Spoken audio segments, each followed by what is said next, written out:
It was a dumb dare, and he knew it. No one really knew for sure, but everyone suspected that Jimmy was afraid of clowns. Coulrophobia was the official name, but Jimmy wasn't gonna tell them that, or he'd be considered an even bigger geek. Plus, Tom was an infamous prankster. That is why at first, he refused when Tom, Carlos, and Harry invited him to go to party in the old abandoned Midway. Among the locals, it had a reputation of being haunted. Jimmy held his ground bravely until Harry told him that they would be taking their girlfriends along, and they also invited Tara. Tara was this redhead cheerleader that Jimmy had a crush since the 6th grade. He also thought of himself so far out her league that he was in an entirely different universe. But lately, she started smiling in his direction when they shuffled along the hallways between classes. And out his league or not, Jimmy was not gonna let a chance like this pass him by. The Midway, as it was called by the locals, was not a fun place.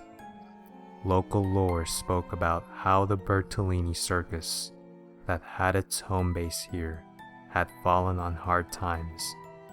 It was hard competing with the likes of television, and when video games had finally become common, that was the last nail in the coffin, and the circus went bankrupt. The story goes that they were to make one last grand performance on the outskirts of town. However, one of the performers, a veteran clown called Ebel, had not taken the news too well. In fact, the thought of being jobless that late in life, and in a field that was not exactly booming, drove him quite insane. No one really noticed until he set the big top on fire during the uncharacteristically packed farewell show. Many had died that night, either by fire, smoke, or trampled by panicked crowd rushing out. But Ebel was not satisfied and decided to add to the chaos by releasing the wild animals, like lions, tigers, and elephants, while the attendants were busy trying to put out the fire. The animals trampled and mauled a considerable number of people lucky enough to escape the burning big tent. But the most disturbing part of the legend is that Ebel was seen in the crowd bashing people's heads with one of the huge wooden mallets that were used in putting up the big top while laughing uncontrollably. And he would be rotting till this day in the loony bin if local sheriff and his deputies put at least 30 bullets into his body. The number of dead had exceeded 200 men, women, and children that night. It was not something the locals liked to talk about. And since then, the place has been abandoned and avoided by the locals. But they do tell stories that say the ghost of Ebel still haunts the place, preying on transients and slow-witted teenagers who dare to spend the night in that cursed place. That was the place that Jimmy was being invited to party. Hormones won the battle over intellect when they dangled Tara in front of him. And so at twilight, Jimmy met his schoolmates at the edge of town and walked across field to the Midway. The tent, big tent, had burned down to ashes long ago, but the rides, the funhouse, and trailers were still there rotting away in advanced states of disrepair. Jimmy had grown up with Carlos and Harry. They liked to pick on him every so often, but they were the closest things he had to friends, especially Harry. Tom was a new addition to the group, having moved to town only a couple years ago from up north. Then, of course, there were Harry, Carlos, and Tom's girlfriends, Dana, Jill, and Heather. But the addition that most excited him was the possibility that Tara would join their little group and maybe even be his girlfriend. She had been pleasant but quiet for most of the way there, but Jimmy, crippled by self-consciousness, failed miserably to start anything close to a conversation with her until they arrived. She then made a comment on how creepy that place was, and how in a strange way that she found it very exciting, and Jimmy agreed, trying his best to impress her. The evening, though full of angst, seemed to be going real well for Jimmy. After foraging for some wood, they lit up a fire between the derelict gaming booths. They all sat around the fire while Tom went into his cooler and got a cold beer for each and everyone. After drinking a few beers, they sat, laughed and talked until they started pairing up and moving away for a little more privacy and makeout sessions, until only Jimmy and Tara were left alone by the fire. Deep down, Jimmy suspected at least Tom was up to something. He expected Tom to jump from behind the booth with a flashlight on his chin or a mask or something, trying to scare them. But all these thoughts melted away as Tara started moving in closer and closer, and they finally kissed. Sparks flew for Jimmy, and the whole world could have ended right then and there, and he would have never noticed. As luck would have it, Jimmy's suspicions were not unfounded. The guys had indeed planned to scare him. The whole thing had Tom's brainchild and got everyone to play along. He even managed to convince Tara to play along and keep Jimmy distracted. Harry, who was the tallest, would put on a clown suit and mask and come running towards Jimmy, screaming and waving a plastic mallet. Tom, the architect, would be hiding in the bushes, ready to film all this so they could post it on YouTube later. It would be epic. Guaranteed to get at least 1 million hits, so Tom had said. Harry, Carlos, and the girls met up behind the booth, giggling with mischief and trying real hard not to be heard. Harry and Dana went a little further so Harry could get dressed up.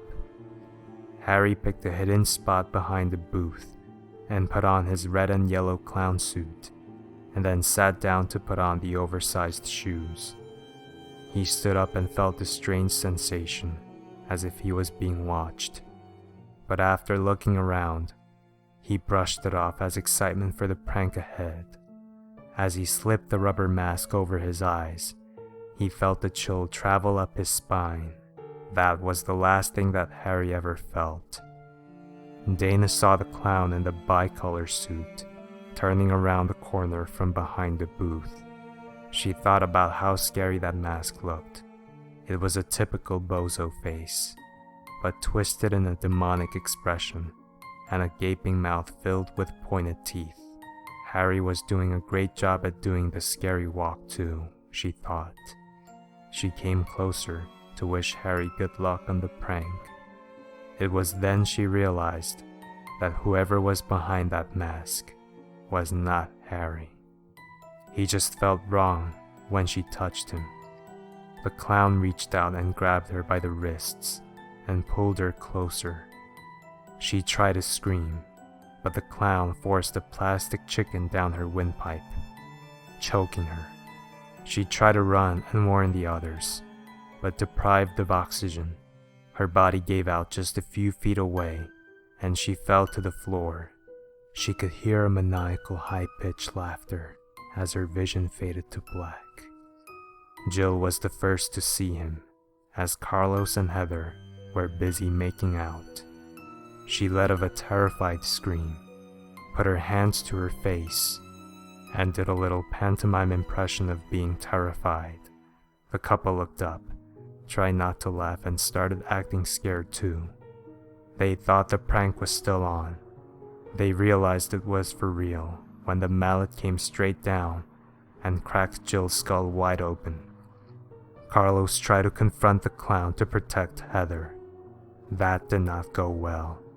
The mallet came down hard, square in the middle of his chest. His ribs made a popping sound as they cracked and fell to the ground, blood trickling from the corners of his mouth. Paralyzed with horror, Heather watched as the laughing clown jumped on top of Carlos. He danced and crushed her boyfriend's body, using his oversized shoes. She snapped out of her trance and ran towards Jimmy and Tara. There was nothing fake about the look of terror in her eyes as she ran away screaming. Tara still thought it was all a big joke and rolled down laughing as Jimmy got up and ran back to town, screaming at the top of his lungs.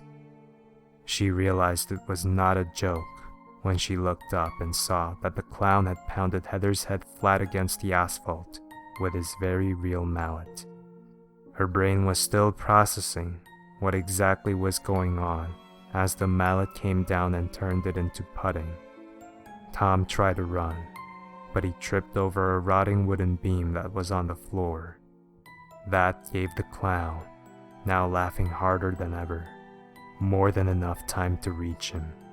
Tom was grabbed by his ankles, lifted from the floor by vice-like hands, and tossed after being spun around a couple of times. He was still stunned when the clown decapitated him with a wire from behind. The laughter of Ebel the clown echoed in the night. Jimmy was found the next morning, babbling incoherently and smelling of urine by a deputy who was called to answer calls from the terrified dwellers of the neighborhood he had wandered into. He babbled almost incoherently about the Midway, in between bouts of wailing and insane laughter. As soon as they reached the call on the radio, the deputies in the area drove to the old, abandoned Midway. There, they found the bodies of 6 local teenagers. There, they found the bodies of Carlos Ramirez, Heather Gray, and Jill McIntyre, all killed by blunt trauma to the head. Dana Wilkinson, killed by asphyxiation due to a foreign object being introduced into her larynx, and Harry Vincent, wearing a clown suit and no visible scratches or bruises on him. He apparently died from a heart attack, by the look of sheer terror frozen on his face. But the worst had been Tara Johnson and Tom Salinger. The killer had attached the head of the latter to the body of the first with a huge, rusty spring, essentially turning them into a human bobblehead. This gruesome detail had been kept from the media. Jimmy lived on, committed to padded room in a sanatorium in Jacksonville. He hasn't stopped screaming since, except to tell everyone that Ebel the clown visits him every night to mock and torment him, and then he starts to scream again.